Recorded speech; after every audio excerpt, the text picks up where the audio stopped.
familiar, yo creo que este es un punto muy importante, ¿no? Porque dado que tenemos 13 o 14 medicamentos actualmente en uso,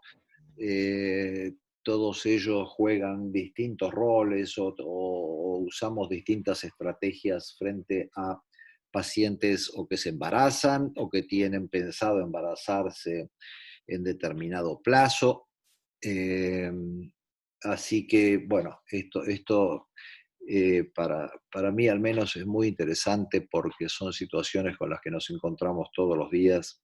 y a veces no sabemos muy bien qué hacer. Así que Liliana, te escuchamos, adelante. ¿Se escucha bien?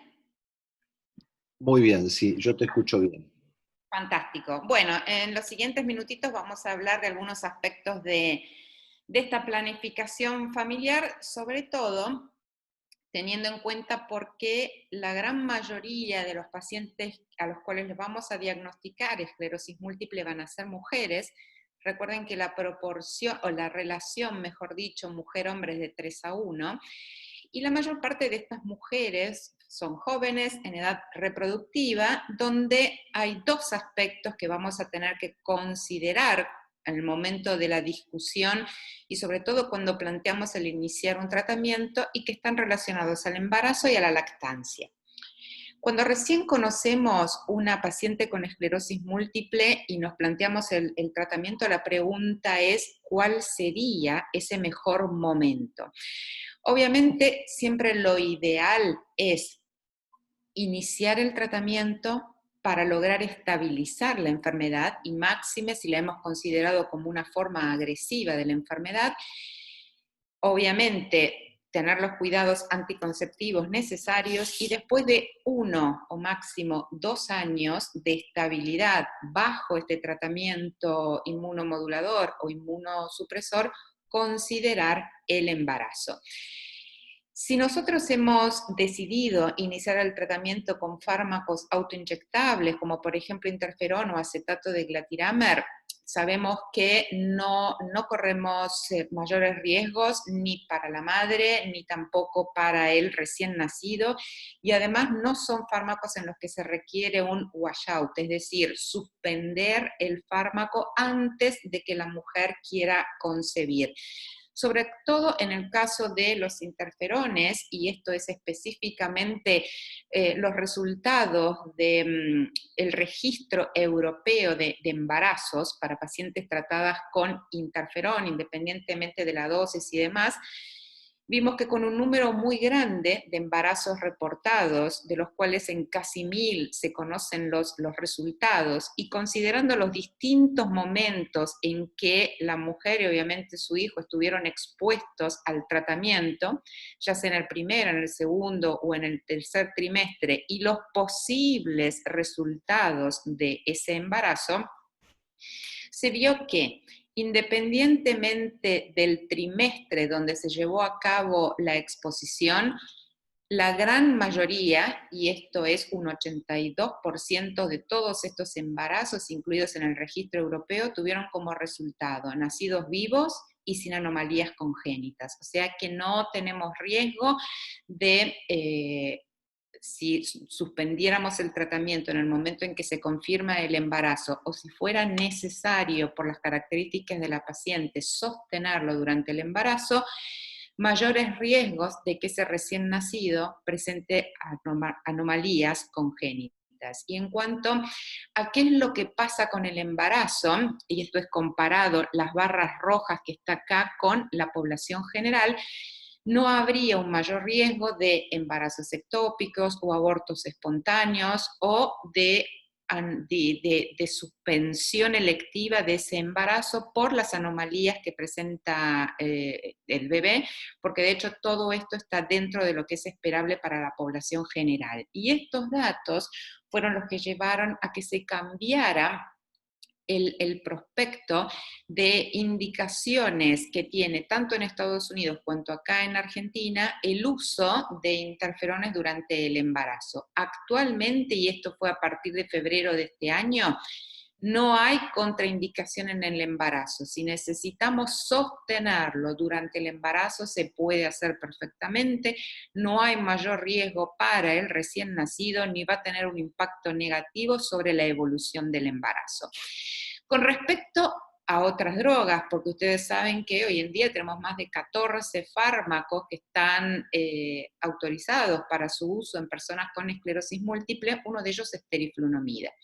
Con respecto a teriflunomida, sí, por los datos que tenemos hasta el momento, lo que se sugiere es que hay que suspenderlo antes de la búsqueda del embarazo, realizar la eliminación acelerada de este fármaco, ya sea con carbón activado o con colestiramina, que se tiene que sostener durante 11 días, y después sí hacer determinaciones para ver la concentración del fármaco en sangre, que tiene que estar por debajo de los 0,02 miligramos por litro.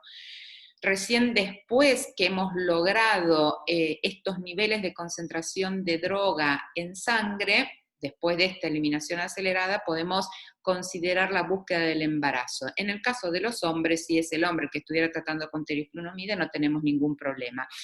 Con respecto a dimetilfumarato, por lo menos los datos que tenemos hasta ahora, también por supuesto hay un registro de embarazos en pacientes tratados que todavía engloba una cantidad relativamente baja de pacientes. Es relativamente fácil de utilizar porque tiene una vida media que es muy corta y que es de 1 hora aproximadamente, con lo cual en este caso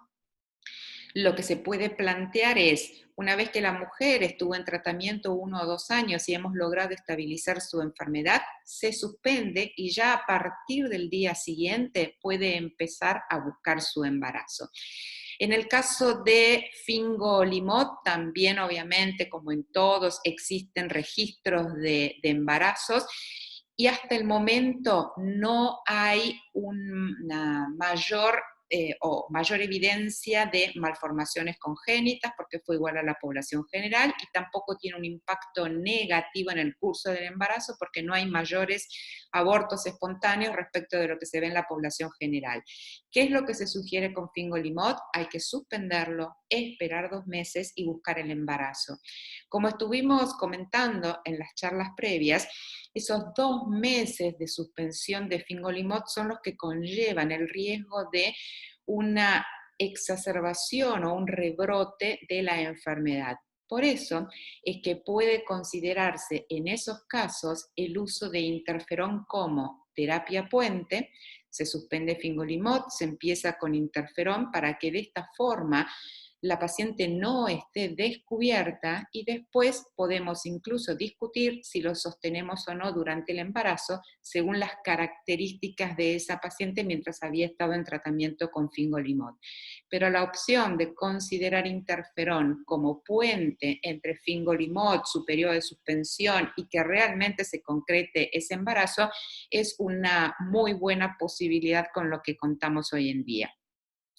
El último de los fármacos orales que fue aprobado es cladribine. Ustedes saben que cladribine se utiliza en 2 cursos, en el año 1, que se hace durante 2 semanas, año 2 se vuelven a repetir 2 semanas de tratamiento. Una vez completada la segunda semana del segundo año, se esperan 6 meses. Durante el año 3 y el año 4, la gran mayoría de los pacientes logran un muy buen control de la actividad de la enfermedad, por lo tanto es el periodo que se le recomienda a esa mujer para que pueda concretar su embarazo e incluso amamantar si es que así lo desea. Con respecto a los anticuerpos monoclonales, en líneas generales lo que sabemos es que no van a cruzar barrera hematoencefálica, por lo menos en cantidades significativas, hasta el segundo trimestre de embarazo. Con el anticuerpo monoclonal, con el que tenemos más datos, es natalizumab. Obviamente, si elegimos natalizumab es porque tenemos una paciente con una forma muy activa de la enfermedad, e incluso datos a partir de, sobre todo los trabajos europeos, sobre todo los trabajos italianos que hay al respecto, han sugerido que en pacientes muy activas que venían con natalizumab y que se lo suspendió durante el embarazo, podía haber un recrudecimiento en el número de recaídas con respecto, perdón, a aquellos que lo seguían utilizando. Se puede utilizar durante el embarazo y lo que se vio que los recién nacidos de madres que habían estado utilizando natalizumab durante su embarazo podían presentar anormalidades hematológicas como trombocitopenia, anemia o leucocitosis. Todos ellos tenían niveles detectables de natalizumab en el cordón umbilical, por lo que se sugiere que si lo vamos a seguir utilizando hasta la culminación del embarazo, hablemos con el equipo de neonatología y sobre todo con los hematólogos, como para advertir el riesgo que, digamos, de tener en consideración esas anormalidades hematológicas que podría tener el recién nacido. ¿Qué es lo que se sugiere que podemos hacer?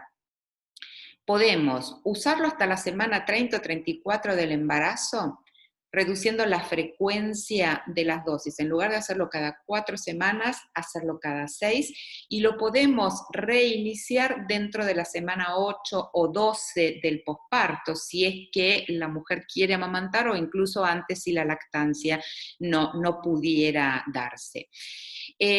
Con respecto a las revisiones sistemáticas que hay en relación a natalizumab, no hay una mayor tasa de abortos espontáneos y tampoco tenemos un mayor riesgo de malformaciones congénitas, por lo tanto lo podemos seguir utilizando. Ojo, si llegamos hasta el tercer trimestre, avisar a los neonatólogos de la posibilidad de estas anormalidades hematológicas. Y el último de los anticuerpos monoclonales, que es alemtuzumab, lo que se requiere es completamos el año 1, completamos el año 2, y una vez que se hizo el segundo ciclo, que son las 3 infusiones, se esperan 4 meses, se puede buscar el embarazo. Lo que está en curso actualmente es un estudio que es muy interesante para ver, en caso de que haya habido exposición, o sea que ese embarazo se concretó antes de cumplirse esos 4 meses, si eventualmente podría tener algún impacto en el desarrollo del chico durante los meses siguientes al nacimiento hasta llegar al año. Pero como recomendación es, completen el tratamiento con alemtuzumab, después que hizo el segundo año, 4 meses y se puede buscar embarazo. En cuanto a ocrelizumab, los datos que tenemos hasta ahora nos sugieren que tiene que mantenerse en una concepción hasta 6 meses después de haber recibido la infusión. O sea, hizo la infusión, cuando le correspondería el mes 6 hacerse la siguiente, ahí podría plantearse la búsqueda de un embarazo. Y esto es en resumen todo lo que hemos dicho hasta ahora. Con respecto a interferón y acetato de glatiramer, no hay ningún problema, podemos continuarlos hasta que se confirme el embarazo, e incluso con interferones ya se ha cambiado el rótulo en las recomendaciones de MAT para poder utilizarlo durante todo el curso del embarazo, e incluso en la lactancia, como vamos a ver más adelante. Con dimetilfumarato suspendemos, tiene una eliminación que es muy rápida, que es de 1 hora, al día siguiente de la suspensión puede comenzar a buscar el embarazo. Natalizumab, muy buena estrategia para pacientes muy activas, lo podemos sostener, sobre todo durante los primeros 2 trimestres de embarazo, de pronto aumentando o prolongando los intervalos de exposición, y reiniciarlo rápidamente una vez que se ha producido el parto. Con respecto a los otros fármacos, que son los que acá aparecen en color colorado, por el momento y hasta que tengamos más evidencias en los registros, respetar los tiempos de anticoncepción.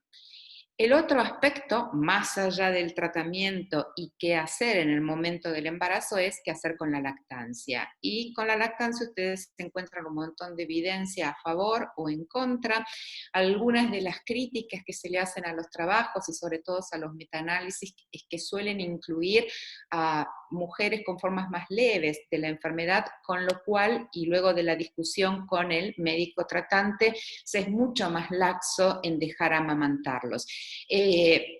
hecho, lo que se sugiere actualmente es, no hay una recomendación que sea general o válida para todos. Esto lo tenemos que definir mujer con mujer. Si la enfermedad había sido bien controlada en los 2 años previos, por lo menos antes de que se concretara el embarazo, podemos plantearnos la lactancia por lo menos durante 2 meses. Si la enfermedad había sido muy activa o con un control no adecuado, charlamos con esa mujer y probablemente lo más recomendable sea suspender su lactancia y que inicie con el tratamiento.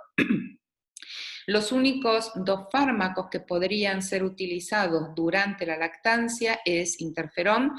probablemente acetato de glatiramer. Todos los demás hasta la fecha están contraindicados porque no tenemos evidencia suficiente de cuál sería el impacto sobre el recién nacido. Con respecto a los interferones, dato importante o interesante es que además de ser una molécula de gran tamaño, los estudios que se hicieron para ver de la concentración en la mujer, cuánto pasaba al recién nacido, eran extremadamente bajos. Y eso motivó también que en febrero de este año se cambiara el prospecto, incluso en Argentina, para interferón y puede ser utilizado durante la lactancia. De manera tal que algunos de los mensajes que son importantes en este caso es que obviamente no tenemos que tener un discurso en contra de lo que es embarazo en una mujer con esclerosis múltiple, como se hacía hace muchos años atrás, porque de ninguna manera la enfermedad va a tener un impacto negativo ni en la capacidad que tenga esa mujer para concebir, ni en la evolución del embarazo, ni tampoco en el recién nacido. Que lo ideal siempre es tener un control de la enfermedad, por lo menos en los 2 años previos del embarazo, y después plantearnos la concepción, tener en cuenta las recomendaciones en cuanto al tiempo que debe de transcurrir entre que se suspende el tratamiento según los distintos fármacos y se busca el embarazo, esperando a reunir más evidencias, que lo que sí es seguro que lo podemos utilizar durante el embarazo serían interferón, acetato de glatiramer y natalizumab para pacientes con formas muy agresivas,